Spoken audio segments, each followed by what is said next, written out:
Hey guys, before we start today's episode, I just want to tell you real quick that we had some audio issues with this episode.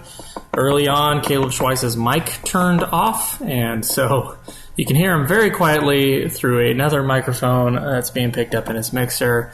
Anyway, I put him up as loud as I could. There's some hissing whenever Caleb talks. But it's a good episode, and Caleb doesn't talk that much, so actually, you should stick through it and listen to Greg talk about his Final Fantasy story. So let's get into it.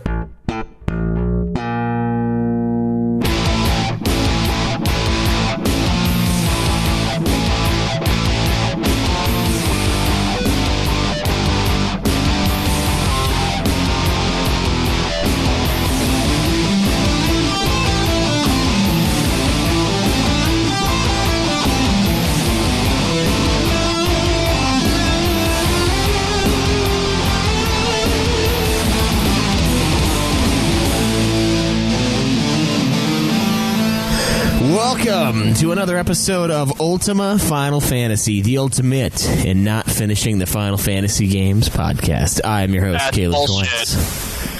I am Joseph DeGolier, and I did finish my fucking game. Finished it yesterday, goddammit. Yeah. And today we have special guest whose voice you have undoubtedly already heard, Greg Troyan, a Patreon patron of ours. Go ahead and say hi. Yo! I know you got... Man, for the people who don't like my episodes, this has got to be really annoying. Like, man, this fucker's on the show again? Hate that guy. I don't know. No, man. I don't know if anyone... I listen to those, and they sound good to me, so... Yeah. I can't imagine any sort of backlash like that. I think you guys, with your Final Fantasy... So, Lipstick Plant panel, you did the Soul of Rebirth episode, and also the FF1 and FF2 soundtrack thing, which we used on both of our podcast feeds. Did you do another one, Greg? I just sent you an FF Legend review. Okay. Because, all right, I bothered to play it. I'm like, might as well give you guys an episode since I beat this game. Oh, my God. All right, you going to do FF Legend 2 and 3, too? You know what? Probably. I started playing FF Legend 2 because I have it, and I'm like, wow, this is so much better than the first one. This is like a giant leap forward. I'm like, yeah, okay, might as well. Damn. All right, well, so not only will you hear Greg's voice now, you will continue to hear it in the future. Yes, exactly. So welcome, Greg, great friend of the show. And we're happy to talk Final Fantasy with you. Real quick, though, some housekeeping. I do want to say that I have beaten Final Fantasy Fables Chocobo's Cunt Dungeon. And Schweiss, where are you in that game? Floor 31 of 40 of the second biggest dungeon in the game. I think I'm pretty close, though. I got to Alexander, and I let him basically have his way with me because I wanted to check his moveset out. And now I'm going to come back with my Phoenix Downs and my big guns, you know. Get as close as you can and have like 2 Phoenix Downs. You should be able to get them. The thing is, though, is I don't have to get super close because I've got this attack with the Dragoon that attacks 6 spots in front of you. Jesus. And it does. I 2-shot the mage boss in that dungeon with that move, both her shadow form and her. So it's a hard hitter. Twice we're like 3 weeks late on this game. Yeah, I mean, but it's still I'm 3 weeks late. So the review, it doesn't matter when the review comes out, as long as like our play time is in the right time. It's like, so you'll be getting the Chocobo Dungeon review in like 2 weeks, I think, either next week or the week after. Yeah, I think we're planning on recording it tomorrow if I can finish it tonight. Yeah. So, and then we have the UFF Podcast Awards as well to do our last one. Greg, you excited for that? You're nominated. I am excited for it. I've enjoyed those every year, so yeah, I'm pumped. And if I win, that's a cool little bonus. It'll be it's nice to get Final Fantasy recognition for once. All right. Well, we aren't against some sort of awards payola. To send us donations to bribe us. Yeah. I'm kidding. We're not that corrupt. No, I'm all about ethical awards. I'm getting a lot of shit on the internet right now for the thing I did for Sleaze Rocks, where I ranked Paul McCartney's album as the best album of last year. And they're like, this isn't metal. I'm like, yeah, but I mean, do you want me to lie and say that it's not the best album of last year? So it's a metal magazine, and you put a non-metal album as one of the. Is that what the controversy is? Yes, the editor asked me for my top 5 albums of last year. I gave them 4 metal rock albums and 1 Paul McCartney album. And so, like, the rest are all stuff that's on everybody else's list. Like, oh, here's Judas Priest, and they're still giving me shit. Like, what, Paul McCartney? Like, yeah. Well, not gonna lie to you people. You have become Eminem. You have become Watch Mojo in this moment. But in fairness, it's supposed to be the writer's picks. So it's your personal picks, not the picks of the website. So I'm like, well, these are my personal picks. Metal kids. Yeah, how could you not put that Godsmack album up there? I mean, was that last year? Yeah, it was. Yeah. Oh my god, that thing is awful. I know. God.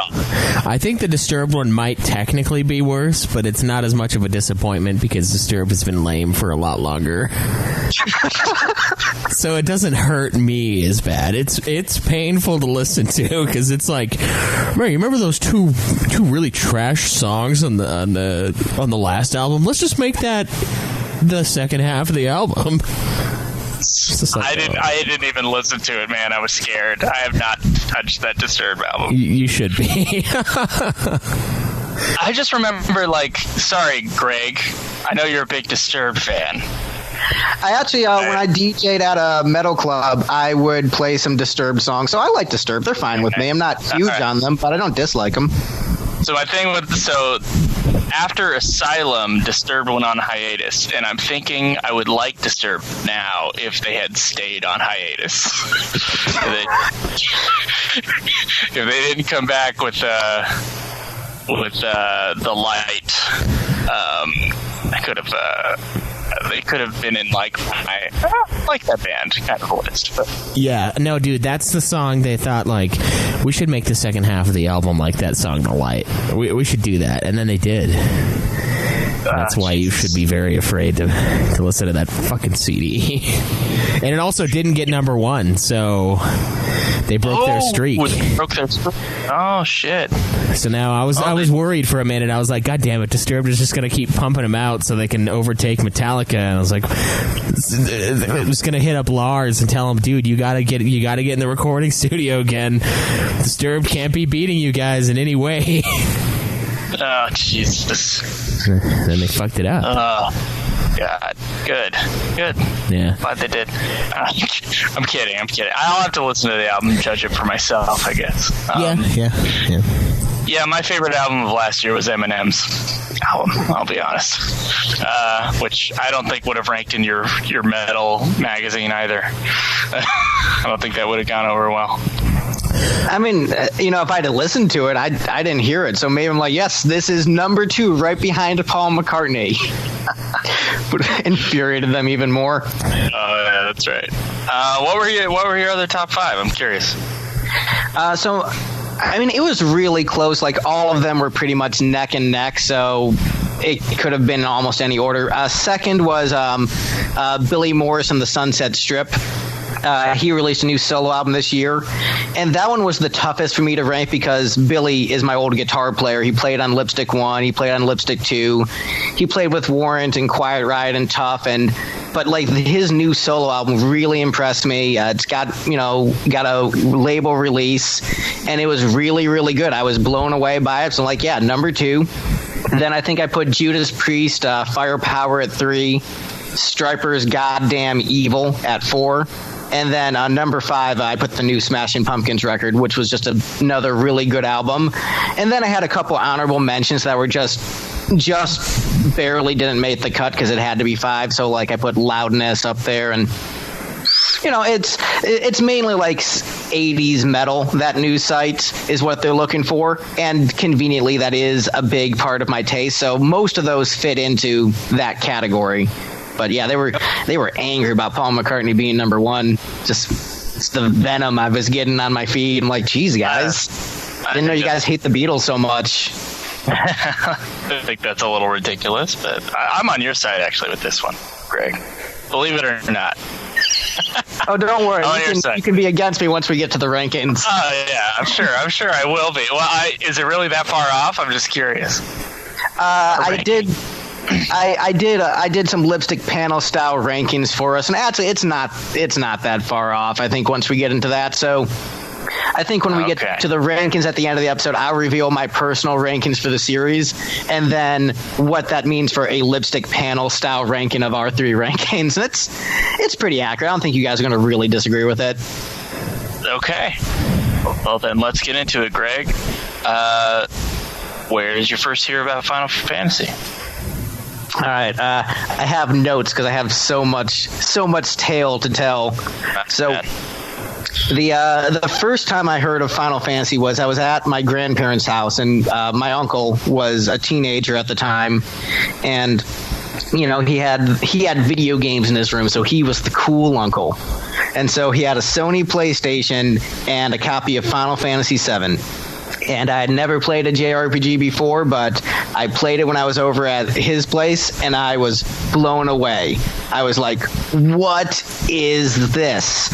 There was story, there was drama, it was dark, gritty, it had this serious edge to it, and it just seemed so massive and epic, because before that, like, I knew Donkey Kong Country and Super Mario World. And, I was a Super Nintendo kid and had no knowledge of RPGs, and was just blown away by the experience and just how it felt so atmospheric and moody. I'd never experienced anything like it, and instantly fell in love with JRPGs right then and there. Very nice. These are where most of the stuff. 7, yeah. What did you do get on the series? Take a break, move on to 8, move back in time? Because I think most people take the natural course of 8 after 7, or like 9 or something. For some reason they didn't get 8. Where did you go from there? Where did you go from the epic experience that was FF7? Well, after that, I basically followed the series pretty closely. So 8 wasn't even out at the time I played that. So 7 was a new release. And I actually played the demo for 8 next. That was the next one I played, was 8's demo. And that is a really, really cool little thing, because it's like the Dalit mission, but it has these really awesome music tracks that aren't in the finished game. Renoa is for some reason in your party, and you have like the regular outfits that they're wearing throughout the game instead of the Seed uniforms. So the 8 demo was the next one I played, and then I played Tactics, and then 8, and then 9, and then I played 10, 4, 5, 6, like 1 and 2. I played basically them all simultaneously as they started coming out on PlayStation. And so a lot of them, like when I was a kid, it was a big deal to actually beat a Final Fantasy, because, I didn't have much money for video games, so I'd rent them from the store, play a little bit of them, and like get a taste of all of them, but not really going through the entire game. So for me, it was a weird experience of playing a bunch of them simultaneously and then slowly building up my collection. So like eventually beating 7 and so on and so on. Okay. Wow, so you just kind of went on the run. So your uncle was the one that had the PlayStation. Did you ever, I assume you had to buy one at some point or get one? Yeah, I was like 6 or 7 at the time, so eventually, got one for the holidays or whatever, shared it with the siblings, and got to play. Those would be the games I'd ask for as gifts. Like, can I get Final Fantasy 7 or 8 or whatever? And like, as I was telling you guys before we recorded, how I've moved a ton in my life. somehow most of my Final Fantasy collection has stayed intact. So I have all those old PlayStation 1 copies of those games. That's awesome. So, all right. So you kind of went through the whole series. Have you beaten most of them by now? Yes. So basically, I went through a long period where I didn't play Final Fantasy games. So what happened with my Final Fantasy experience is, and actually I think this is an important thing to bring up. So I really developed a sense of community through playing the Final Fantasy game and made some good online friends through it. And well, explain, like, which Final Fantasy, like, what kind of online forum, what is that? Yeah, so because this, I think I'm gonna go through like my Final Fantasy timeline. So I'll say most of them I hadn't beaten until very recently, and having a bit of a Final Fantasy renaissance. So I think if I explain like the way Final Fantasy intertwines in my life, that'll make a lot more sense. So I'm probably going to go off for a little bit, but I think you'll understand, like, when we get to present day, why I went through those individual aspects. So, right, you know, you're a podcaster. We're just going to sit here and listen. Then you take it away. All right. So bear with me. So, you know, big Final Fantasy fan growing up. You know, one Halloween I even dressed as Vincent Valentine for Halloween. So I adored the series, and, you know, would go on different message boards of other like-minded RPG players, and you know, developed some really close friendships through that. But through going on the message boards and us just talking about life, I actually realized that I was living in a domestic violence situation in my household, where my stepdad was very, very drunk, very abusive, ended up raping me at a young age, and that was like a repressed memory I had to deal with for years and dig up much later. Fucking God, Greg. Fucking Christ. You gotta warn us before you read that shit. Yeah.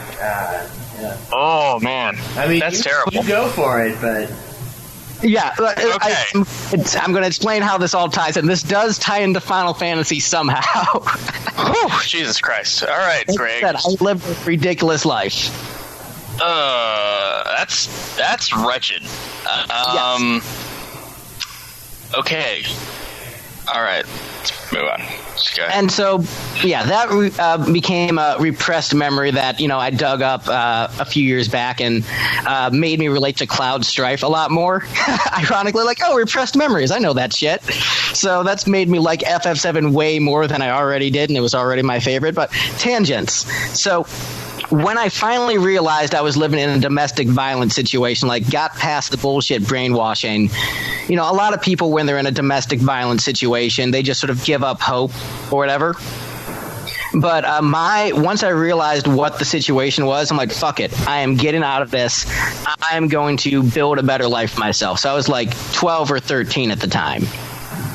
And so I, you know, talked with my friends at school. I'm like, what we need to do is we need to, like, next time this asshole is beating my mom, we need to catch him in the act, so that way, you know, the cops can come over, arrest this fucker, and then, like, there won't be like a bullshit, you know, he said, she said thing. Like, if he's caught in the act, we can get this fucker taken away for good. But I knew my friends who lived close to me would get to my house faster than the cops would, so we decided we would have a code word for them to come to my house with weapons to hold him off till the cops came. And because I was a nerdy Final Fantasy kid, we called it Operation Paladin, and the code word was Paladin. So I'd call them on the phone. If I said Paladin, that meant get your ass over to my house with a weapon so we can fight this asshole. And in my head, I envisioned my friends and I fighting this guy, and in my head, the song that played in the background was the Final Fantasy VI boss theme. And it was, you know, empowering to me, escaping these shackles of this oppressed life.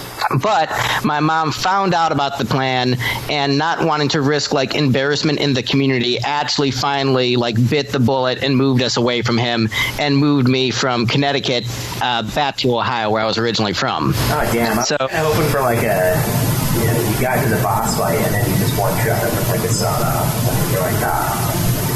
I did did confront him years later. The ultimate weapon. I did get to confront him years later where I did throw him up against a wall and said if he ever got near me or my family again, I'd kill him. And he hasn't bothered me since. So I did manage to do that.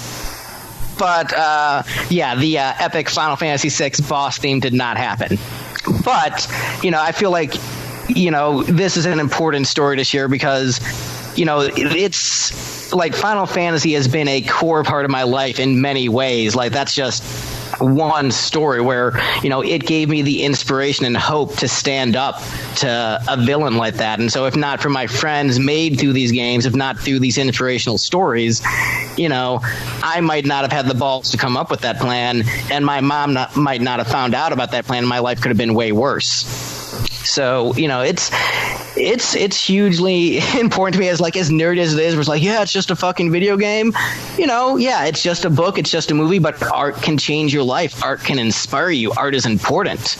And so that's just one way the series was important to me. After that, like I said, I still have some stories, but it's going to get to a place. So trust me on this.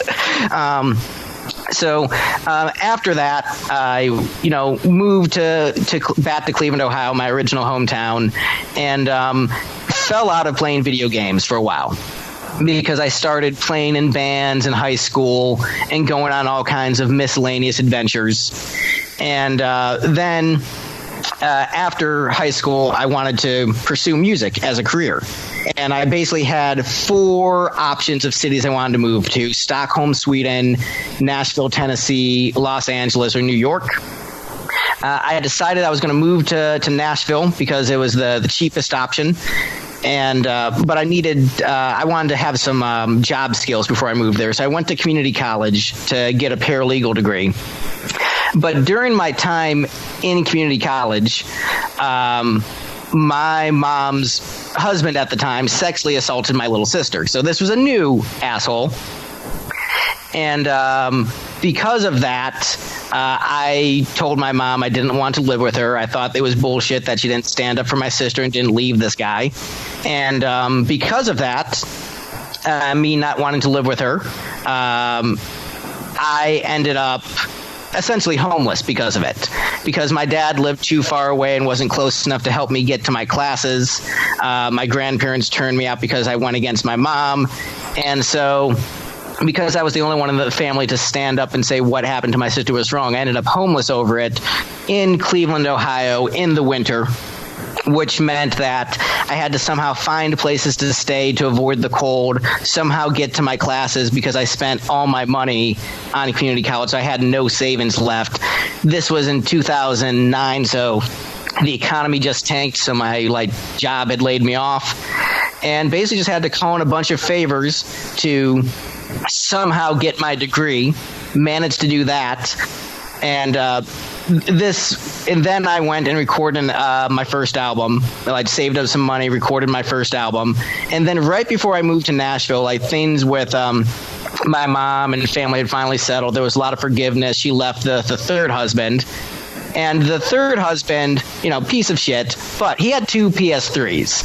And so when I went to their place, it wasn't all that. That's what you said. That's pretty redeeming quality right there. It's like, no, I stole his PS3. Oh. I'm kidding. Yeah. But the point of that is I jacked the dude's PS3, and so that's how I was able to play the 13 trilogy. Oh, nice. You're like, oh, I stole a PS3. Yes. But even though I hadn't been playing Final Fantasy much over the years, I still would keep it in my life. When I DJ'd at a metal club, I'd play some of the Black Mages. When I had a little bit of downtime in between moving to Nashville, I played Final Fantasy 12 and hated it upon first play. And then when I first got to Nashville, before Lipstick got really busy with gigs, I ended up playing a little bit of 13, but then got busy and never finished it. And it was just here's another RPG I started but never finished.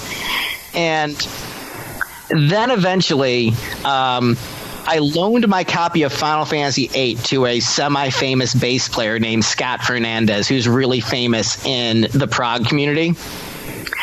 And he had my copy of FF8 for like 2 years. And my wife I would tell her, like, I got to get that fucking game back from Scott. He's had it for like 2 years now. And I would just bitch about it all the time. And every time I saw him, like, hey, man, can you give me back my copy of FF8? Like, oh, I forgot it. And so when I finally got that copy of FF8 back, I played a little bit of it with my wife, and she thought it was shitty. But then we played Final Fantasy IX together, and she thought it was awesome. And so through playing Final Fantasy games with my wife, I've actually beaten most of the series because it's something we do together where she will do the walking around exploring and I'll do the battles and grinding. And it's become a fun bonding experience. And so I've actually beaten most of the games pretty recently because my buddy borrowed it for 2 years and then I started playing the games with my wife. Did you with the book? Or was that fucking good job? Is this King of Craig? No, the booklet is back. Everything is good. And, as long as the booklet's there and he doesn't vehemently deny the fact that it was there before he lent it to him, and now it's not, and what the fuck? Jesus Christ. Yeah, and just one other Final Fantasy tidbit about my life. On the last Lipstick album, I had a friend of mine, Kyle Hebert, do guest vocals on it. He's the narrator and adult Gohan from Dragon Ball Z, but also I guess he's done some voice work for some Final Fantasy games. He was in the 13 trilogy as additional voices, and I guess was one of the bosses in Type 0. So I have someone from the Final Fantasy series on my albums. What's his name? Kyle Hebert. Wait, spell it out for me. I'm writing it down.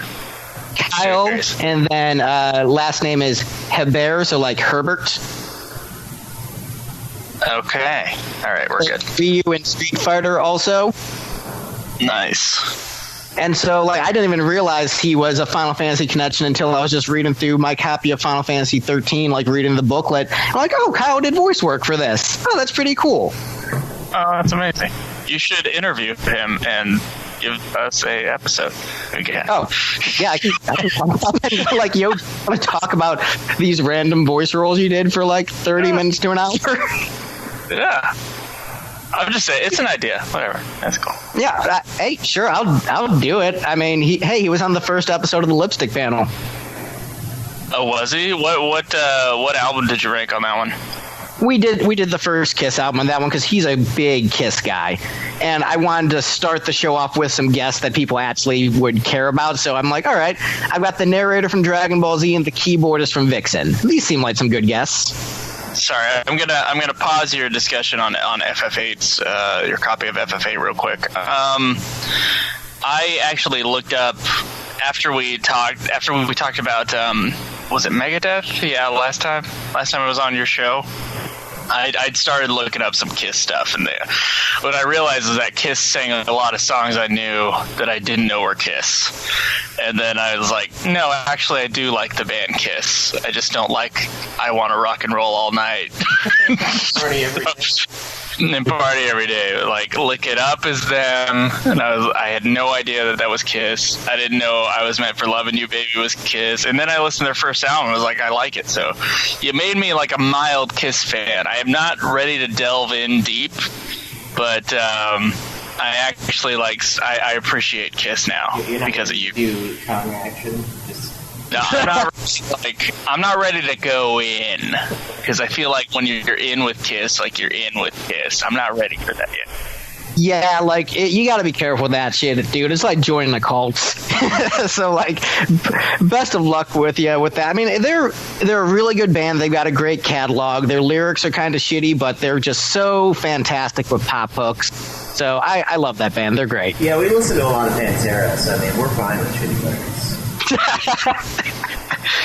As long as we have one Cemetery Gates song, we can get away with.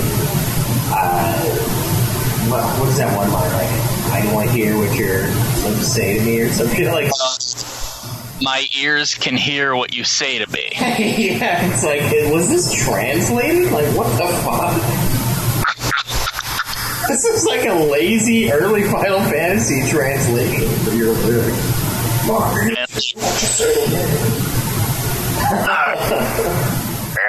Okay, all right. So you got your copy back from FF8. You started playing the games with your wife, and that's become like a cool new thing for you. Yeah, that's basically one of our main stay-at-home hobby is playing JRPGs together. Mostly Final Fantasy, but right now we're doing Radiata Stories, which is Square Enix, and it's a really fun game where basically you can recruit basically any NPC you walk across into your party, and it's really fun. Radiata? I've never even heard of that. Yeah, it's like PS2, 2005, same team that did Star Ocean, and it's just a fun little, like, I'd maybe compare it a little bit to, like, Lightning Returns. Actually, yeah, it's kind of similar to what Lightning Returns quest system, action RPG. So I'd compare it like a more comedic version of Lightning Returns, but with the comedy being on purpose. Okay. All right. Well, Greg, what do you want to take it from here? Do you want to talk about specific games, or? Yeah, I think it probably would be a good idea to go into the games of the series and just you guys why don't we just go through in order or whatever ones you want to talk about in particular? Main series, man. Whatever pops out to you, as far as like your observations, what they mean to you, what you think about each game. I guess. Well, we could do that in the ranking format as well. Yeah, let's do it in the ranking format. Okay. Real quick though, because you played Tactics pretty early on. Have you finished Tactics since then? Oh, Tactics was the first one I actually beat, or one of the first I beat. Oh wow. Okay. So what? I think I beat 7, then I beat Tactics. Okay. You're better at these than we are. I am saying a small child did beat Final Fantasy Tactics before you did. It's very impressive because I was like, that's had a lot of I tried to play and I was like, fuck this, man. Like, I can't do this shit. Yeah, no, Tactics, I love that game. It's like if we were ranking the main series plus Tactics, that would be in my top 5. Well, you told me to do that, though. Well, but Joe didn't do Tactics. Oh, yeah. Where would you put Tactics then, Joe? You know what? That's a good question. Lower middle. Probably. Greg has your list. You can pop Tactics in. Against the main series, it'd be somewhere in the lower middle. But I mean, we're gonna rank all the games here in like a couple months, so I don't want to spoil it. But yeah, lower middle, somewhere in there, like somewhere around the 8-4 area. I'm feeling lazy and not like redoing the spreadsheet math, so we'll just okay. So Caleb and I top 5, you low mid. Yeah, lower than kind of lower. Not lowest, but lower. Yeah.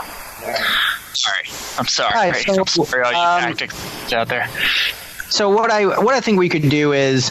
Because I have our lipstick panel style rankings where how the games would rank with all of us adding them up. But I think for discussing the games, maybe we should go in my personal order, and then we'll reveal the lipstick panel style rankings. You guys like that? Let's do it. Yeah, man. All right, so my lowest ranked one is Final Fantasy 1. What? If I wasn't like in a Final Fantasy momentum stage in my life where I'm just beating the games to say I beat them, I probably wouldn't have done it. And really specifically, the main reason I beat that game was because you guys were going to be on the lipstick panel. The first episode you did with us was Final Fantasy 1. And I'm like, you know what? I could probably plow through this game if I just like play it, because we had like 3 gigs that weekend. I'm like, but yeah, man, I've got it on Game Boy. I can plow through this. And so that was the only reason I beat it, was because I just had the momentum to finish it as fast as possible. But it's not actually that great. Version. Yeah, it was Dawn of Souls, the version I played. Okay. That version's the best one, so yeah, it's the fastest version. Yeah. That was the only way I did, like, okay, these battles are at least fast. I can just fly through this bullshit. Yeah, poor Schweiss had to play the PS1 port. Oh, sounds like a nightmare. It was a literal. Yeah. How fast? Yeah. I compartmentalized the game. I agree, though, Greg. I was like, wow, if I wasn't forcing myself to beat this game, I would have almost completed the game. Right. All right, so this next one is a game I bought, but doesn't work on my computer. So so there's an asterisk with a couple of these because I haven't played all the main series games. So this is just from what I've watched of gameplay footage, read of the story, is my assumption of where it ranks in my ranking. So there's 3 of them like that. Would be 11, 14, and 15. But 11 is next on the list because I bought it and it doesn't work on my computer, and the installation process is just a pain in the ass. I'm like, fuck you, Final Fantasy 11. I know you're still better than FF1, but fuck you. I bought you and you don't work. What the fuck? Why isn't it work? That should work on any computer now. Yeah, it's this whole convoluted thing. I don't want to get into it, but let's just say... Really, are you sure you're just not knowing how to install it or log in? No, I know how to install it and log in. Like, I read all the steps. I did that, but then it just goes on forever on my computer where I just left it for like 2 days. And I'm like, all right, I'm done with this. Oh, wow. Did you buy a physical copy? Is that why? No, I bought digital. I probably just need... I think I just need more RAM on this computer. My main recording computer died, so I got a cheaper one. It only has 4 gigs of RAM. So That's a problem. I doubt that. Yeah, something weird's going on. That's what I think. I think there's something screwy. You got like a background program because 11 can't work out. I closed out everything else. Oh, okay. All right, Greg. We're not gonna play IT here. I'm just saying. Right. Just No, really I've been meaning to do that with Steve since he actually does IT. Like, hey, dude, can you help me figure out why this shitty game that I'm probably going to hate anyway, but I still want to play as a completionist isn't working? I wouldn't call it shitty. I'd call it... I guess you use the word troll a lot. I would say it's a troll game. Oh, then I might love it then. It might be my favorite. Come in here. Fuck you. The top. It's kind of one of those. All right, so in 14... it's kind of down there too, and 15. 14 is right above it. I'm not an MMO guy. I've played MMOs. They're not my thing. The main reason I play Final Fantasy games is for the story, for the narrative. I'm less concerned with gameplay and more concerned with how much the story grips me. In general, there are exceptions to that. But because of the limited storytelling capacities, at least for like your player character, having like personality. And also, I've watched a lot of the 14 cutscenes and tried to get a feel for them. Like, yeah, I'd probably like this more than 11, but not more than anything else in the series. Okay. And 15? 15 is going to be a bit higher up on the list because I adore the 15 soundtrack. I listen to it all the time. I've watched all the cutscenes. It's basically just because I haven't gotten around to buying a PS4, and I'm playing so many other games with my wife. Oh, man. You watched all the cutscenes and haven't played the game? Poor man. Well, I enjoy spoilers. So, like, when I went to see Batman v Superman, I read the Wikipedia article before I went, and I enjoyed it much more because of that. Whenever I go see a movie, I always read the spoilers first. Okay, all right, man. Still, well, I like to appreciate the story but not be confused as to what's going on, so I like to understand all the pieces and then just watch them unfold before me. So I know I'm odd with that. So yeah, that is real. Okay, as long as you know. Yes, I acknowledge that is weird. But yeah, so burning right through. Next up on the list is 12 for me. Oh wow, that's pretty low, man. Yeah, 12 kind of infuriated me the first time I played it. Because I bought it, I'm like, all right, sweet, I've got a couple months before I move to Nashville. Got a little bit of downtime, the album's done. I'm going to go to a used game store, buy this Final Fantasy game I never checked out, and it's going to be awesome because I love Final Fantasy.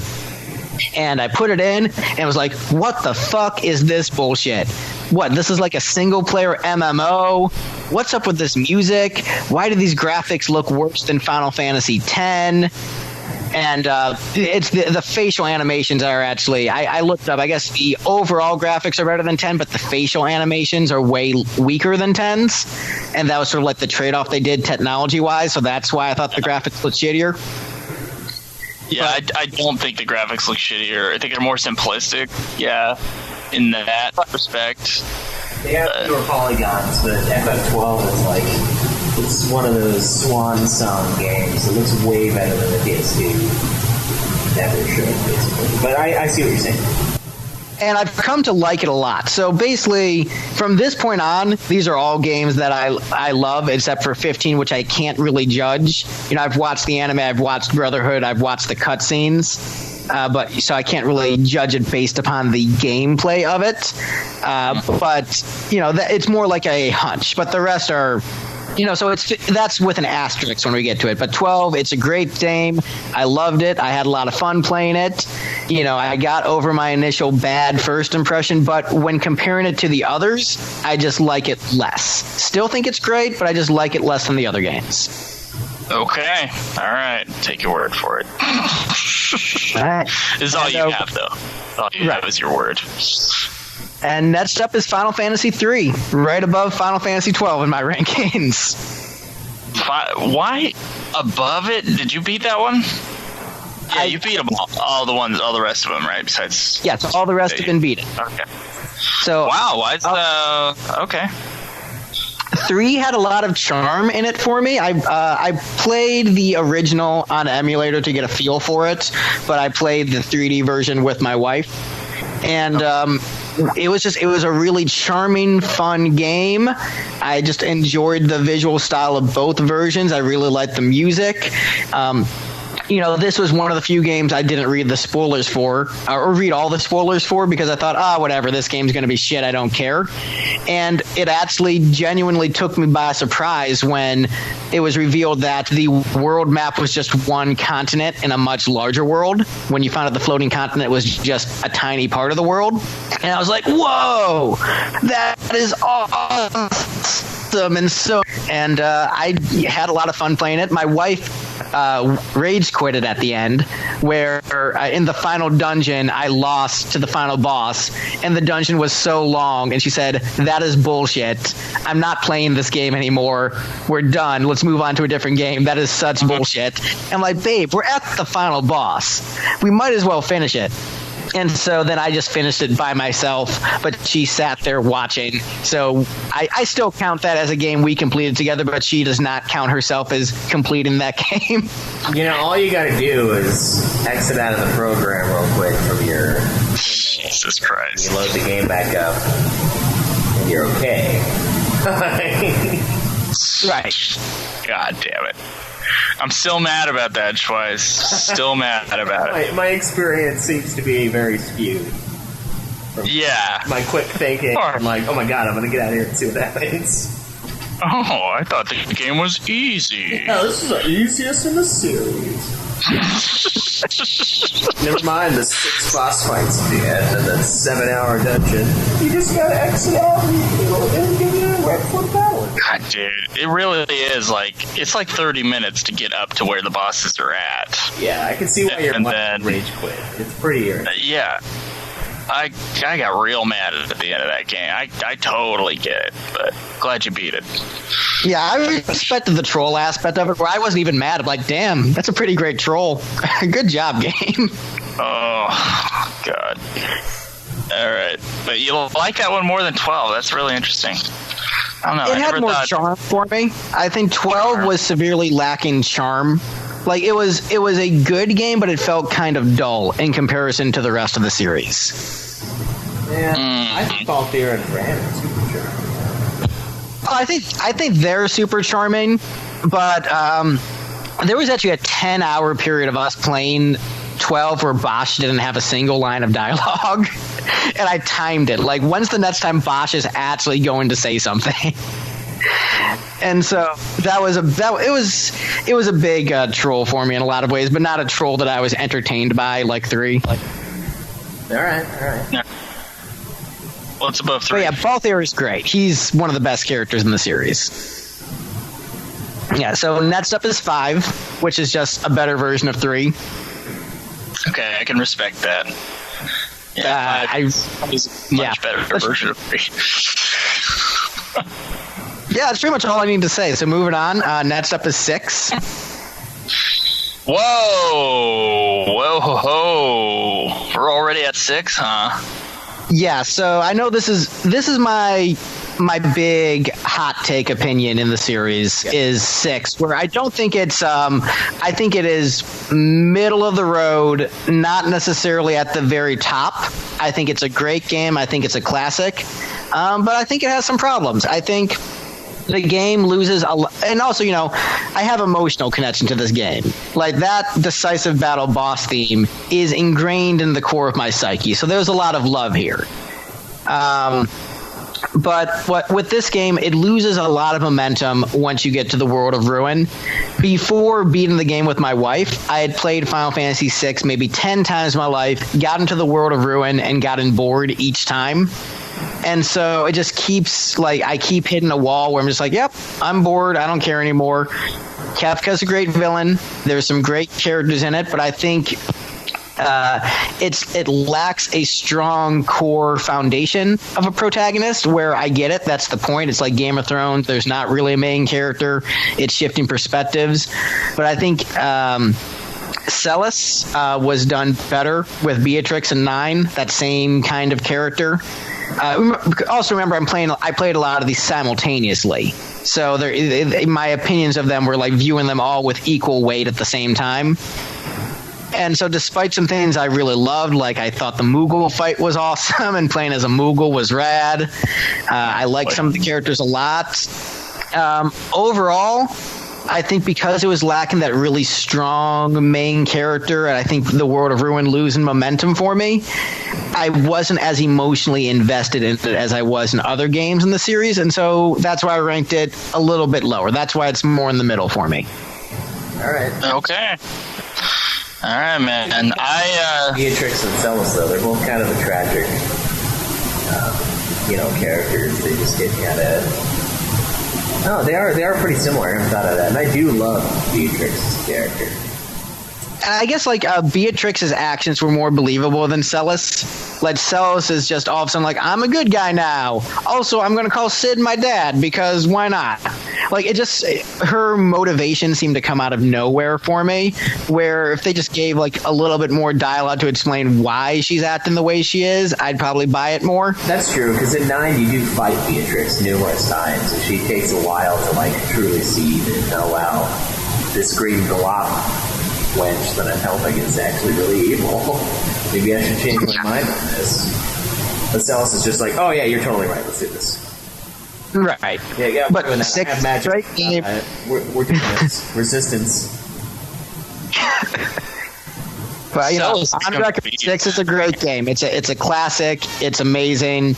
I'm not ragging on it. I just don't think it's this, absolutely perfect masterpiece. I think it is a masterpiece, but I think there's other games in the series that I enjoy more on a personal level. Okay. All right. That's all right. So right above 6 is 13. If you like... Oh, my God. I didn't... I was just about to say, I'm surprised at the level of respect I can hold for you with your rankings. And then you do that, and I'm like, ooh, no. So... the thing is, when I played Final Fantasy XII, it put a really bad taste in my mouth, and I was really pissed off, and I said, this isn't Final Fantasy when I played 12. The battles are boring, there's no sweet music, these characters are bland, everything looks brown, like someone just took a giant shit on my screen. Okay, that's good. And then I played 13, and all of a sudden, it's like, hey, I'm a soldier. Hey, I'm a black guy. Hey, we're going to team up at the start of this game. We're going to have really dramatic music and fight a scorpion boss. I'm like, this feels more like Final Fantasy to me. Hey, I'm a black guy. Yeah. Check out my stereotype. That's kind of how this dude are honest. That's a good point, though. Yeah, I think, oh my God. Saz is like the first guy you bro out with, and he's the modern version of Barrett. Who's okay? So my theory is Japan. The first black man they ever saw was Mr. T, right?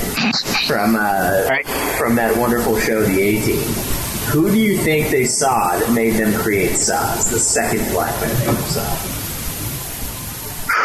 Man, that's a good question. I like Saz though. I think Saz is a great character. So here's the thing with 13. As I was making the jokes about it, sincerely, remember, I'm not a big gameplay guy when it comes to the Final Fantasy series. I'm more invested in story and characters, and music and visuals and such. 13 has a great soundtrack. I like the cast. They're a very entertaining cast. I really like the dynamics with the web of character interactions where Lightning has this relationship with Snow and Snow has this relationship with Hope. Like every one of them has a different relationship with each other, and they're all in this tangled web, and I thought that was done really well. I think the lore, while maybe not explained in the best way, is interesting and entertaining. And I got invested in it. I sincerely enjoyed it. My wife did not like 13 as much because she's like, I'm just running down a hallway this whole time. But me, who's playing it for those other reasons, I had a blast with it. Oh my God. Well, yeah, she does all the walking, right? Of course, she does all the walking, as you explained earlier, and that maybe that's why she doesn't like it. Yeah. She liked the story of 13 a lot, and she really enjoyed 13 too up until the ending, and got really pissed off at the ending. Oh, really? Okay. Where Sarah dies at the end. She's like, "What? I did all this for her to die?" Wow. Okay, so I looked it up, and I guess Nomura has said that they based Saz off of Eddie Murphy. So Eddie Murphy was the second black man that Japan was ever saw. All right, there you go. Never saw us. Yeah, it's second black man they've ever saw us. Who are we gonna get now? Denzel Washington. I guess I don't know. He'd be a main. He'd be a main character. Then he wouldn't be supporting. Yeah. Oh no, God, dude. It's leading man. The Allstate guy. God, what? We are in good hands. I'm sorry. Go. All right. What do you got after 13? Real. So next up is 15 with an asterisk. So, haven't played 15, but based upon what I've seen of the game, I've watched Kingslave, I've watched the anime, I've watched all the cutscenes, I've watched gameplay footage. I'm pretty sure where 15 would rank for me, but that's with an asterisk. So, I like 15's story a lot. I think it's really good. And, I think it's very strong. So Kingslave. Was that something that brought 15 from number 1 to like number 6 or so where it is now, or was that? So my thing with Kingslave is I actually think it is the most enjoyable of the Final Fantasy movies I've seen. So Daddy of Light is the best. So let me just put that out there. Daddy of Light is the best of all the outside watched media. But Kingslave, the reason I like Kingslave is that it fits really well into the story of 15. So Advent Children, it felt like bad FF7 fan fiction. Spirits Within was just kind of a bland sci-fi movie. Legend of the Crystals was just an absolute pile of shit, and I have no idea why you guys liked that in the slightest. That thing is god-awful. Kingslave, it's corny, but I enjoy the action sequences. I filled in enough gaps in my mind to make Nyx a little bit more interesting, where, yes, what you see on screen isn't that great, but, if you can take some inferences of what they're saying about the character, I enjoyed him as a protagonist, and I enjoyed where it fit in with the story. It actually felt like it enhanced 15's story rather than detracted from it like Advent Children did. So, I enjoyed Kingsglaive, but also I didn't play 15, so you have to take that with a grain of salt. I will. That is a good point about Advent Children, though. Advent Children has led us down the rabbit hole of Final Fantasy VII build that we've had to endure over the years. No. So. I will say, I will give you this, Greg. I would agree with you if I watched all the movies on mute with no subtitles. Then I would probably think Kingsglaive was the best. I mean, the bar isn't high, so I need to stress that the bar is very high. Oh my God! Agreeable to fight. Good point. I mean, you're right. 7's detracted by Advent Children that contradicts a bunch of stuff that we got in the game. Kingsglaive doesn't really contradict, other than the fact that Kingsglaive is fucking boring. It's an appendix. Yeah, it's an appendix, and it's like, oh my God. Do anything. It's an appendix shaving for pain pills from a guy whose leg was completely destroyed by a 20-ton boulder that landed on the fucking thing. Right? That's what it's about. One man's journey to overcome his deep-seated casting out of society, his hate that he came across, and his fall into conspiracies and government assassinations and reform, and how all that doesn't work. Yeah, my opinions are much less of hot takes when I actually take the time to explain. I'm like, oh, okay, yeah, I can see how Greg came to that conclusion. I still disagree with him, but it makes more sense now. But speaking of hot takes, and that stuff is 2. Oh, that is really high up there. Why? The thing is, this would be PSP. I've also played the PlayStation and GBA versions, so I've played several different versions of this game. The thing with Final Fantasy II is, I think the main characters, Firion, Maria, and Guy, ultimately aren't that well written. But I think the supporting cast around them is very strong. I think the narrative is very strong. I think the themes of war are handled very well.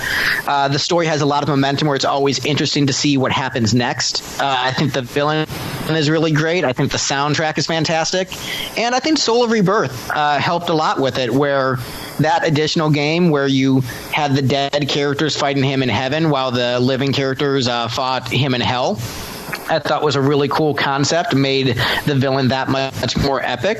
And I thought that the game has a really strong story, and since that's what I'm really playing for, that's why 2 ranked so high for me. And I think 2 out of all the games in the series would be the one that would be best to adapt into a different form of media, like a movie trilogy or a TV show, because there's just enough there where it's a really strong foundation, but it's not so overfull with lore that it would take 500 hours to really tell the story. If you adapted Final Fantasy VII, there's too much story there to adapt. But 2 has just that sweet spot. So that's why I like 2 so much.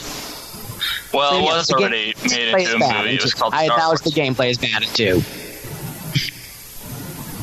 Gameplay is broken. Gameplay is broken. Okay. Have you seen Star Wars, Greg? I have seen Star Wars. I actually like 2 better than most Star Wars movies. Because I think 2 has. At this point, yeah, I can believe you. 2, most of the characters you meet die. Versus in Star Wars, that's not characters way too fucking long when they definitely should have died. Okay. So I buy 2's narrative. I have the will and suspension of disbelief to buy into that world. All right, my hands are clean. Put that as the worst one in the entire series. Yeah, and I get it, because, they're playing a video game, and yes, the gameplay is broken in that one. I get it. I'm playing for different things. I'm more of a book guy, than the gamer in general. Like, when it comes to games, I basically play JRPGs, and that's about it. Sometimes I'll play some Donkey Kong or Mario, but for the most part, it's JRPGs to experience a story. Oh, the new God of War will blow you the fuck away, and I'm just telling you, man, get on that shit. Okay, so what's above number 2? So this one is based less on logic and more on pure emotion and nostalgia, and that's 8. Yep, that's sounds about right. It has a pretty stupid story. The cast is pretty bad, except for like Squall and Laguna. Actually, no, except for Laguna. Squall's shit too. The cast is terrible, but I love the music. I love the visual aesthetic of the game. The main character wearing a leather jacket, for some reason, as like a rock dude. I'm like, yes, leather. That's awesome. So Leather's that's 8 out of 10.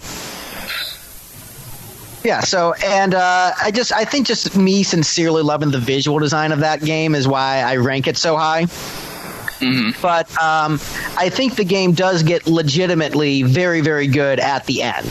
Like, once you go into outer space, like, that is a sincerely powerful, emotional climax. And I think the Ultimicia's Castle dungeon is maybe the best dungeon in the series. Like, that's a really awesome dungeon.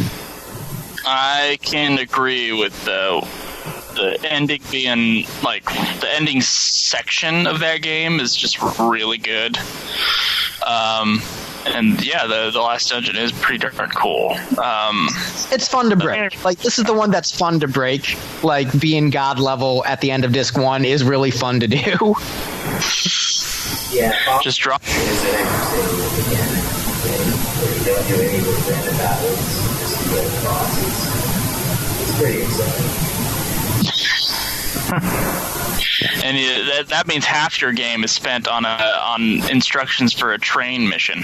Yeah, 50% of it is just here's not train mission. So you're reading through line after line after line, you explain the simplest fucking thing you're about to do. And this jump off when this color guy comes here, you go down.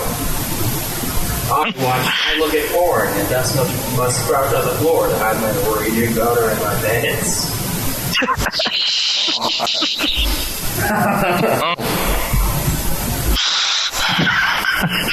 All right, nostalgia answer.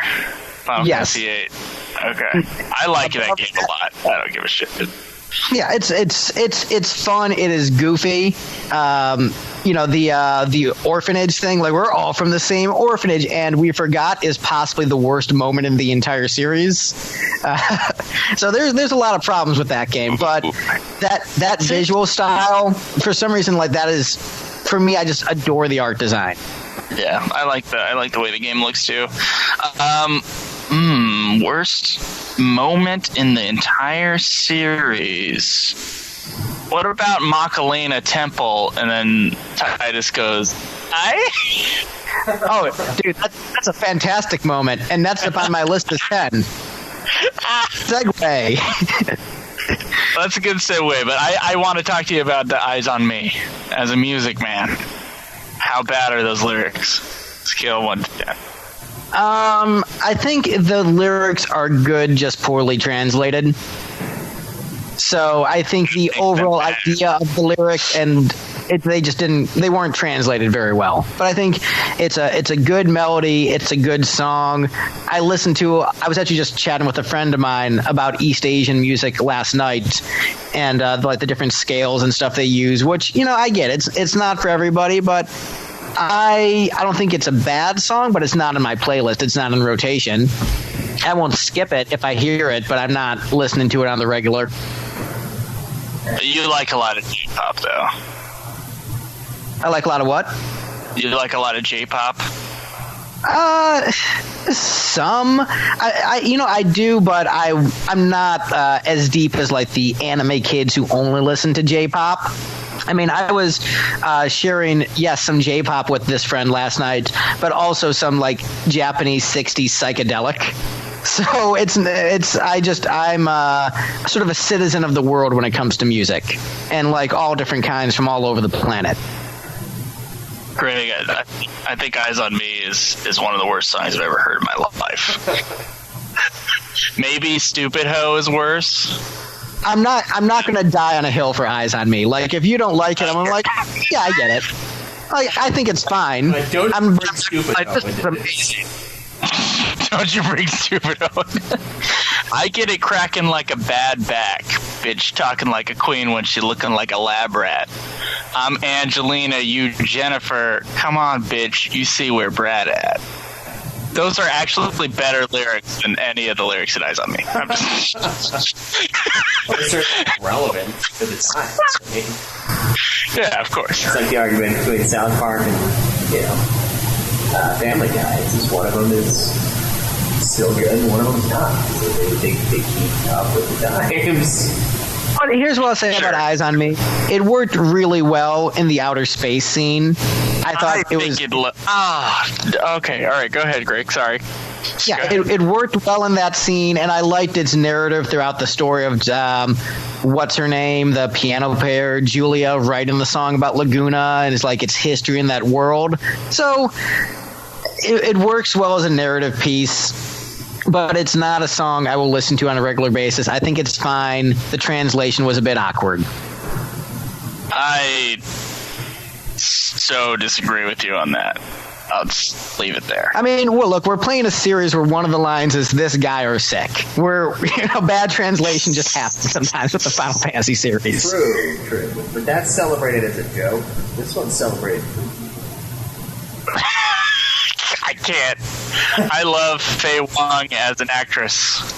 I can't take her singing that song to me ever again. In that space scene, that was when I laughed at the television as a teenager. And also, turned the volume way down. Because I was like, if anybody, finds me here, I'm dead. His my life is going to kick his door in and, with his belt in his hand. You gay boy now, huh? That boy? Start, beating him. No, Dad, it's just a game. My dad would never do that, but he would. He would make fun of me for the rest of my life. Yeah, well, I mean, he already does that, though, right? He does already do that. That's true. So, yep, there we are. All right, Greg. Your hot take opinions. Ooh, of course, I don't know how that's a hot take. That's like a lukewarm take. It's fine. It's not. Everyone loves 8 way too much. That's the thing. Yeah, it's our take. I think I have a very honest opinion on 8. Yes, this is a really flawed game. I just have a lot of nostalgia towards it. Yeah. At least I'm honest. That's true, yeah. Most people are just like, oh my god, it's so good. It's just good. So yeah, 10 is next. It's a great game. Tearjerker ending. Fantastic, great cast, great soundtrack. I think one of the best paced games in the series. Excellent gameplay. Really clever writing. Great world structure. Clever usage of Titus as a protagonist, where it makes sense why everyone needs to explain everything to him. It's great. Yeah. Can't disagree with you on this one. Yeah. One of the earliest ones I beat. This was one of the ones I beat in the pre-wife era. And actually, all these ones that are next on the list, except for 9, when we get to it, I beat before playing the games with my wife. All right. I think this one I beat first, actually, and then I beat 7 2 hours later. Schweiss also beat it in the pre-wife era. I did, yeah. I did a lot of stuff pre-wife era.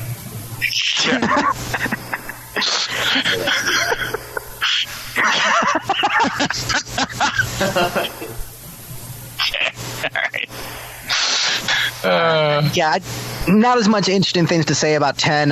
Next up is tactics in my ranking. Which I didn't include in our lipstick panel ranking, but I wanted to put there just so I can show how highly I think of it. Whoa. So this This is top 5. I think Tactics is great. I think the gameplay is phenomenal. I think the individual battles are great. I think the story is super engaging. Love the cast. And this one just really resonates with me. It's like Game of Thrones meets Final Fantasy. And I've loved it since I was a kid. I appreciate it more and more as the years go on. Loaded up the old save. It still holds up, still fun. The character customization, I think, is best in this one out of the Tactics series because I understood it. I didn't understand the customization as well in the other games, where in the original Tactics, I had a black mage with a gun, and that dude was just a beast all around. So I had a lot of fun with Tactics. I think it's great. Great. Disagreed, but we all know why. I'm the one with the hot take on this game. I will say the only flaw I have with Tactics is the lack of exploration. If you could explore it like a traditional JRPG, it would be probably higher on the list. Yeah, that's a good point. I mean, the map thing is this is kind of a fun idea, but then it's this takes the soul out of this world, basically. It's just I go to this area, and sometimes I'll get to experience this chunk of the map, sometimes I won't. I think, honestly, though, Tactics, you rank it high, you didn't run into the party of 12 monks. If you rank it low, No, I did. You did. I did. Oh, you did, really? Yeah, I did. I remember that shit. I did. The gang of monks, they're like, fuck these monks, dude. We're going so low. We're gonna fuck Joe and Greg up. I mean, I got through it. I think with me and Tactics, it was that is a game where it rewards you for actually being good at it. Yeah. So if you actually make good tactical decisions, it's a great game. If you just want to do mindless grinding, it is maybe not as great of a game. Yeah, I'm surprised you say that, but 13 is so much lower, because 13 is the same way. You have to be good at 13 if you're going to beat that. And You do. That's why a lot of the fans don't like it, because they can't just grind their way out of every situation. You can grind your way up to a certain point, but if you're not fast enough switching those classes and having the right class set up, you're going to die over and over again. Yeah. That's true. I think 13 has great gameplay. I think with me, most of these are ranked based upon how much I like the story. That's most of my criteria. Every now and then there's a thing like 8 where I'm like, yeah, the story was bad, but he had a leather jacket and I like the music. So every now and then you'll get a weird thing like that. But for the most part, these rankings are based on story and how much emotional impact it had on me. Fair enough. All right. Well, so what number on the list is Tactics? I'm wondering. 5. 5. This is top 5 territory. All so right. we've got 4 left. Okay. I know what they are. Next up is 9. 9, of course. Fantastic game. Yeah, it's brilliant. This is the first one. So when my wife played 8 with me, she hated it and thought, this isn't even a video game. I'm just running around a library. Why is this so terrible? And then a few months later, I was like, do you want to try Final Fantasy 9 with me? And got her to play it, and she fell in love with it and cried at the end, and it was the first video game she ever had fallen in love with, and she didn't know that video games could have this level of deep storytelling. And the first time I played 9, I was a little turned off by it because I'd been playing the series in order at that point. And so I was used to the Nomura anime style. I'm like, what's with these weird looking characters? I don't like this as much. And then I played it for 20 minutes, oh, this is actually amazing. Never mind, I was wrong. So it holds up really well in terms of story. Possibly the best cast in the series. You can make a really good argument for 9. Their cast, Quina is hilarious. Zidane is a great protagonist. I think the starting party of Zidane, Dagger, Steiner, and Vivi is the best individual party of characters in the series in terms of how they play off each other. I don't think there's a better 4-man or 3-man team in the series in terms of character dynamic than those 4 at the beginning of 9. Okay. Yeah. Just because you got, Steiner's like, oh, I think Zidane is, a terrible person. I hate him, and I want to protect the princess, but I think Vivi's great. And Zidane's like, oh, I hate this guy with the armor, but I want to get with this chick, and I'm going to look after this kid. Just like the way they all play off each other. It's the dynamics of the character relationships. Yeah, I can see that. I like that. I think my favorite cast would probably be 6, but I never. It's funny. It's 9 by me, and I'm sure this comes as an affront to 9 fans. It's almost like it almost gets forgotten, almost. And I wonder if it just is when I imagine 9 in my head, it's like the art style is just so different that it feels like it doesn't fit with the rest of the series. So I'm wondering what that is about that. But yeah, I think you're right. That is one of the better casts. I might go with 10 or 6 on that one. But as far as dynamics between each other, 10 I really good. You're right. 10 has a great. That's a good point. Most of the characters they don't have the same level of interaction with each other as they do in 9, and I would say 10. Well, that's a fair point, yeah. And it's Steiner's discussion from right? And then that's exactly what I'm here for. I'm gonna get around this guy. And it's you're all working towards kind of the same goal. It's different approaches. It is a pretty fun one, yeah. I think one of the big reasons why it gets forgotten is because it culminates a lot of what Final Fantasy is, and it tosses it all. It's super self-referential throughout the series, and it's almost like the fan fiction of Final Fantasy, but done really well. Yeah, I think it's a really good sweet spot for the series because there's really good exploration in it that you start to lose once you go 10 onward. 10 still had exploration, but you got the exploration dynamic changed a lot after 9. And comparing character interactions, that's probably why I ranked 12 so low, because most of the cast in 12 talks at each other rather than with each other. They just don't really gel that well as a cast. They're all good characters. Even Vaughn and Penelo are good characters. It's just they don't really have a reason to connect with each other. But 9 is my wife's personal favorite. She thinks it's great. And there are a lot of people I've talked to who think that 9 is the best in the series, and I can definitely see why. And I think you can appreciate 9 without having played the other games, and sort of the evidence for that is my wife never playing any other RPG other than 8 and hating it, and then falling in love with 9, where you can just pick up and play 9 as a random player, no video game experience, and fall in love with it. And that's really impressive. That's a good point. Yeah. What do you think of the gameplay of 9? I think the equipment system is a good way to make you actually keep your old equipment. Battles are a little bit slow, but otherwise, I think it's a good gameplay system. Trance thing is kind of annoying.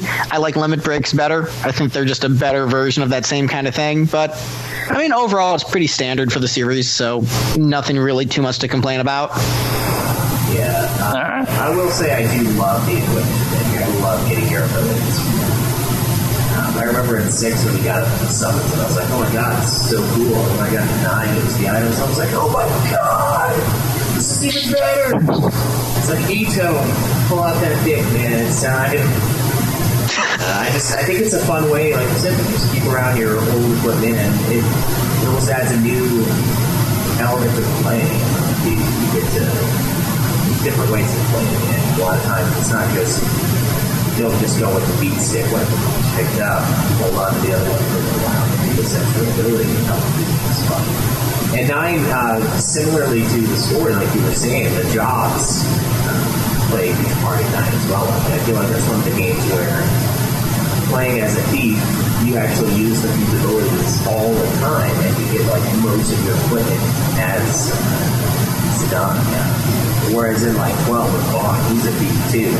He's a pickpocket guy, but he doesn't really play into his character at all. I think 9 True. Classes play into it really well too.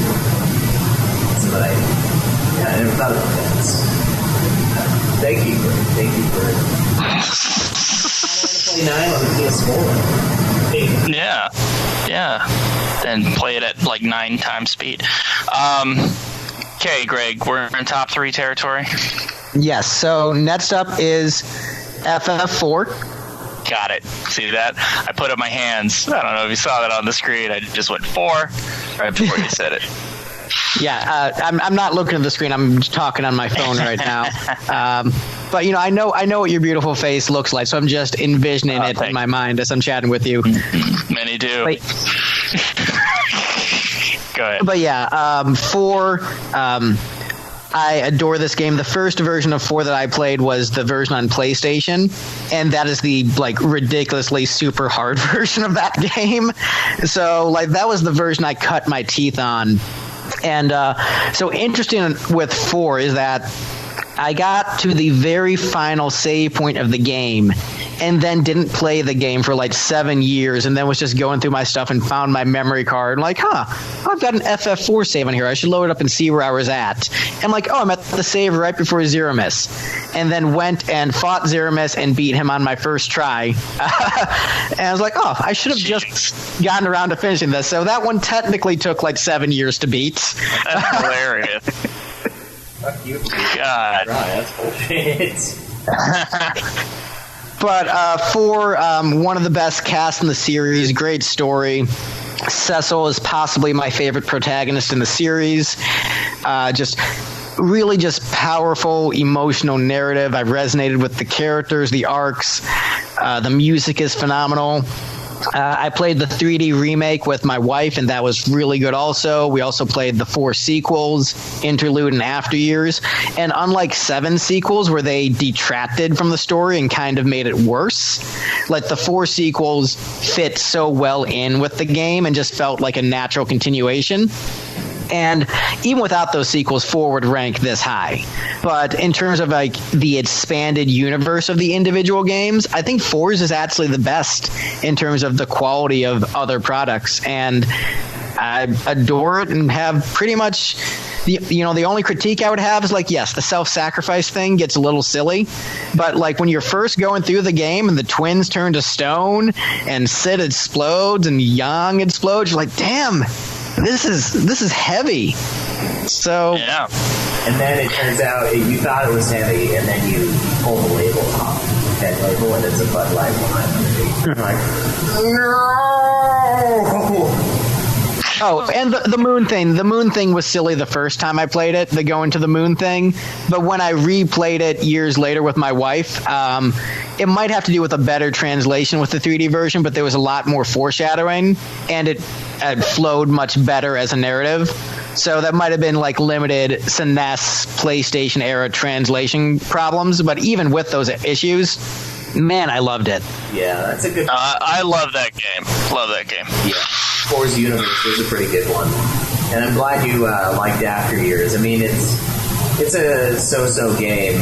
I think it's still pretty good, but I loved Kane in that game so fucking much, man. I was like, oh my god, Kane is so fucking cool in this game.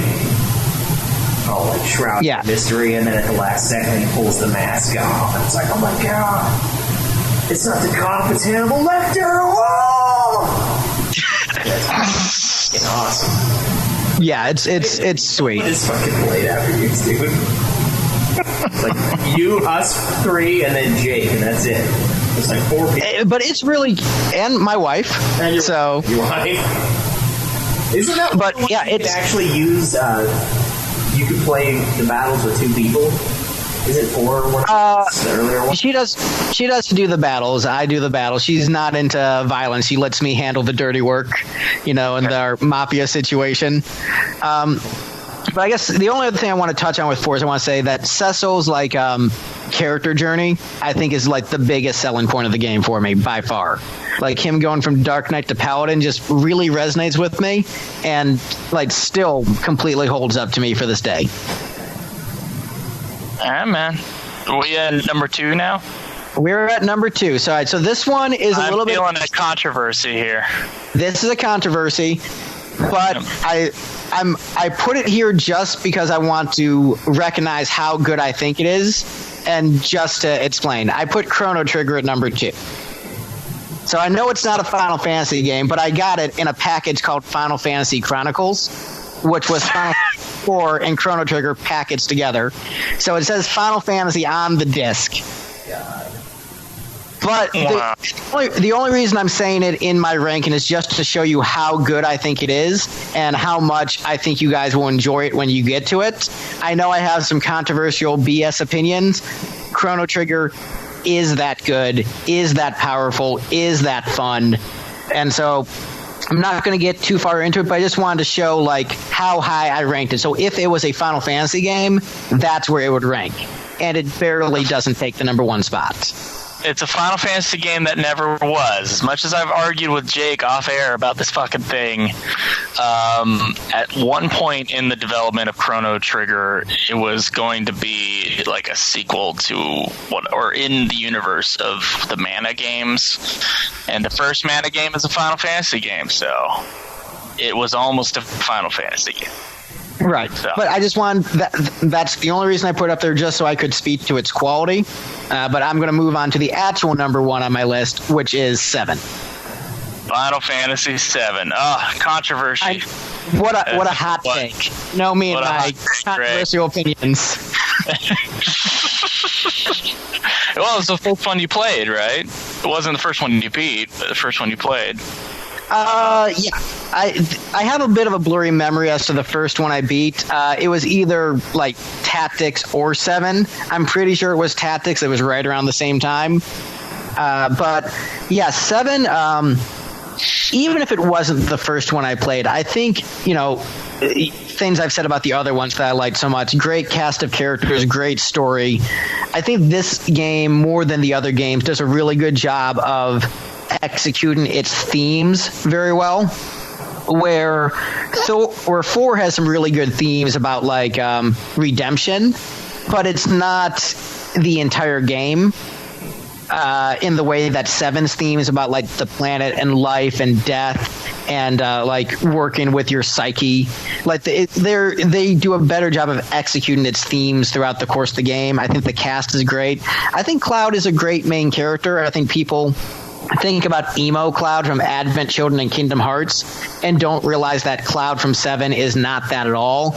Like he's a completely different character. He's cocky, he's a little bit rude, he's charming, and he's nothing like that character. And then after he goes through his whole arc and accepts himself for who he is, he's still a strong character, but he's not mopey. He's strong-willed and going to get the job done. I think Sephiroth is the best villain in the series. I think Kefka is a great villain, but I think ultimately Sephiroth, with his motivations, backstory, his cool theme music, and I'm not talking about One Winged Angel. I'm talking about his actual theme with the bells and all that stuff. I think he is a fantastic, frightening villain with a great dynamic with the protagonist. Mm-hmm. And it's strong emotionally, and you know what? I'll say the famous death in that game is, in my opinion, the most emotional death in the series. I know, hot take. Yeah. Yeah, you're really stepping on people's toes right now. Right. Yeah. I think it's a fantastic game too. Near perfect game, really. So understandable. Number 1.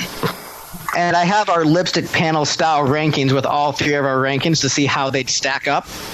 So I'm going to go from the bottom to the top. Final Fantasy 1, Final Fantasy 3, 11, 14, 2. Whoa, wait, I can't hear shit. All right, I'll start from the bottom. So, lipstick panel style rankings. So FF1 at the bottom, no surprise. Then FF3, then 11, then 14, then 2, pretty much carried entirely by me. Then 13, 8, 12, 5, 15 with an asterisk because, I don't know what I'm talking about. Then 4, then 6, then 9, then 10, then 7. Wow. I feel like I've seen this ranking before from like a listener or something. 7, 10, 9, 6, 4, 15, 5, 12, 8, 13, 2, 11, 3, and 1. Is that right? You missed 14. 14 was right above 11, but yeah, that's... Oh, 14 was above 11. Okay. Sorry, that's when your voice got all squiggly. Yeah. Oh, yeah, that's all right. Pretty reasonable ranking. Pretty reasonable ranking, yeah. I mean, some people might get real ass hurt about 14, but that most low. get butt hurt that 6 isn't number 1. And, like, it's still great, but there are reasons why I like the other ones more. But I would, like, 6 is a fantastic game. It's just I like certain other ones better for reasons. Yeah. Top 4 is pretty consistent, though. 7, 10, 9, and 6. The one thing that sucks the most is, like, I think 11 is actually pretty good. MMO, and it hurts that the first portion of 11 is like garbage, but then like the expansions are some of the best MMO expansion stories I've ever heard. 14 doesn't touch it whatsoever, but like to me, you can call it so goddamn boring that it seems well. And that's how it kind of sucks, but shit, yeah, that's great. I think I can appreciate our break. It's not too crazy. I mean, yeah, the biggest shockers are 2 being not at the bottom, and 6 not being at the top. Otherwise, perfectly reasonable. Yeah. Except for the 14 fans, they're freaking out right now. Okay. Do we got to stump the host twice? We certainly do. So, Greg, you know how this works. 5 questions. You get the first stab at the first one. You get 1, 3, and 5 go to you first. Joe will get a chance, and then it'll go back to you. And then if no one gets it, no one gets it. All right. This one, I wrote this hours ago, and you both know the answers. I'm sorry, Joe. What is the name of the singer who sings "Eyes on Me"? Stay Wong. Okay, yeah, that one. Fuck you, Schwei. Yeah, you're the one that said. Hey, I feel like I answered it before him because I said her name on the show already. Bullshit. All right. Greg takes the lead, 1-0. Joe, what is the code for the safe in Final Fantasy VII? The safe in the Nibelheim mansion. 7866. I don't know. No. Do you know, Greg? Man, yeah, I don't remember. Yeah, I'm gonna pass. Fuck you, Schweiss. It's right 36, left 10, right 59, and right 97. Oh, how'd I forget that? Joe's like, how the fuck would I know that? Greg's like, oh, I can't believe I forgot that. Being sarcastic is bullshit. Yeah. Bullshit. Yeah, I definitely got the softball. All right. Who is the creator of the active time battle system? Ito. Hiroyuki Ito. Yep. That is him. I put that as Yeah, these are real. Joe's going to get who was the third programmer on Final Fantasy XII's battle system? Hey, how'd you know that? Fantasy 12, though. Yeah. Joe's next question. What is Balthier's actual name? His birthday? Balthier's birthday? Yeah. His dad calls him this.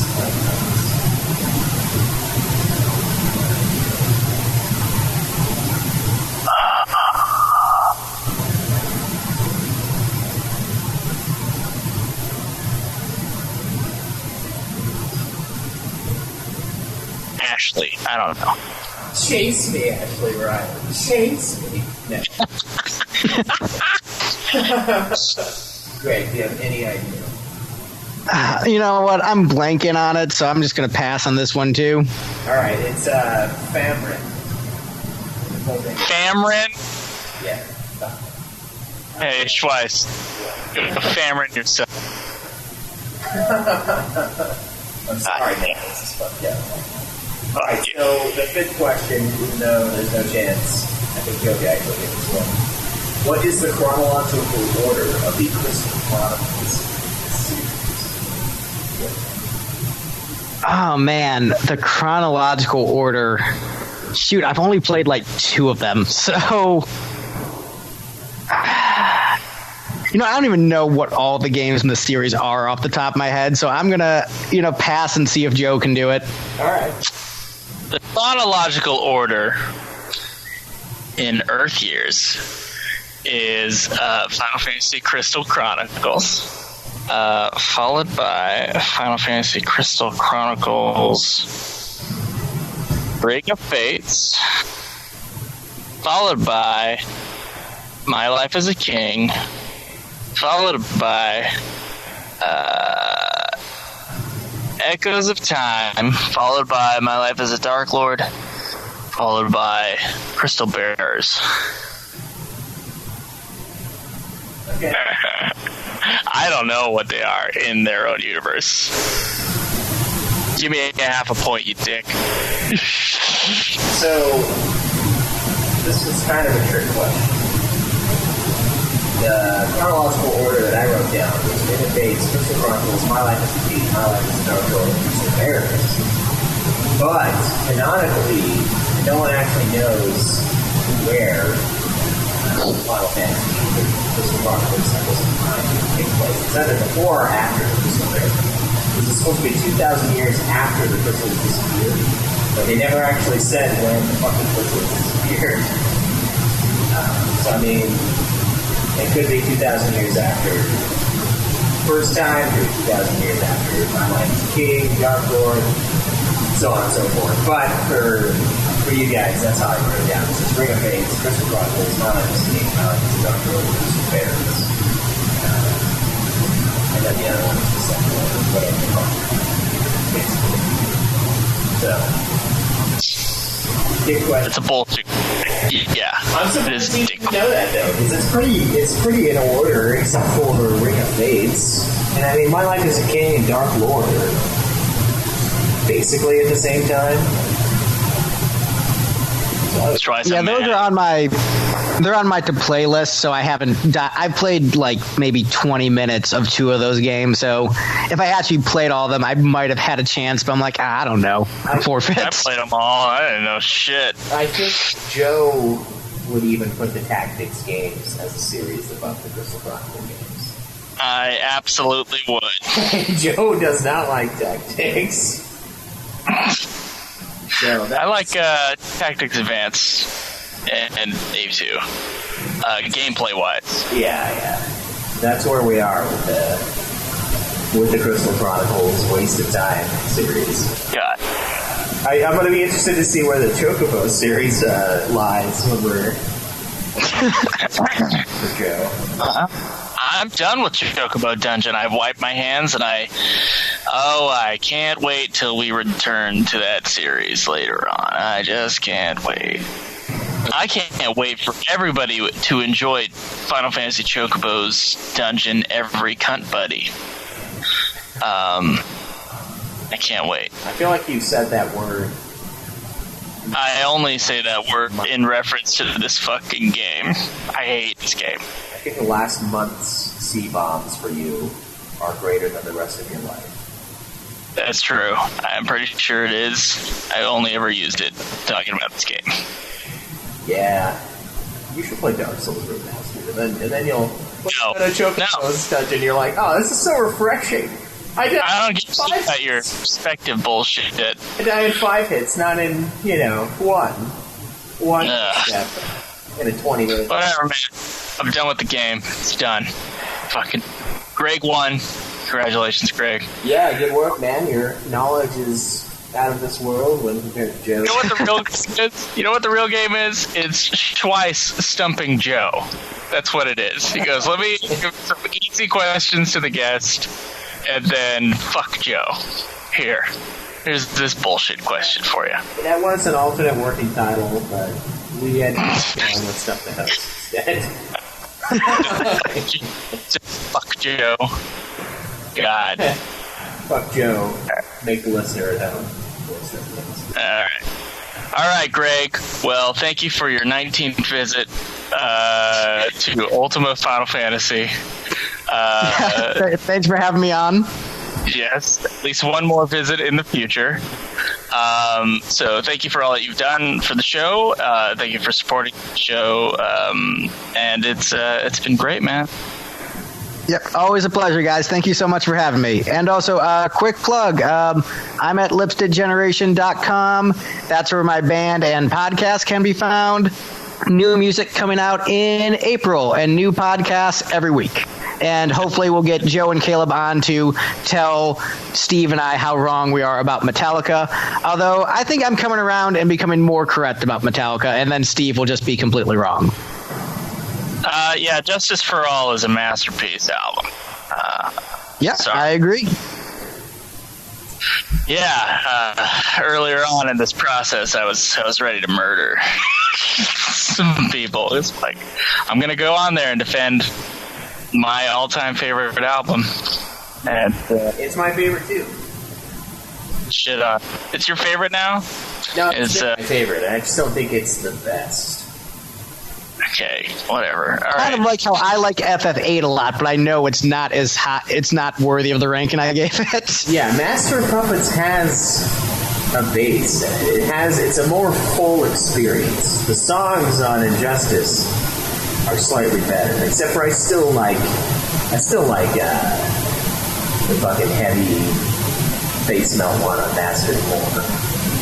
I don't know. You like Damage better than Steve? I do like Damage better.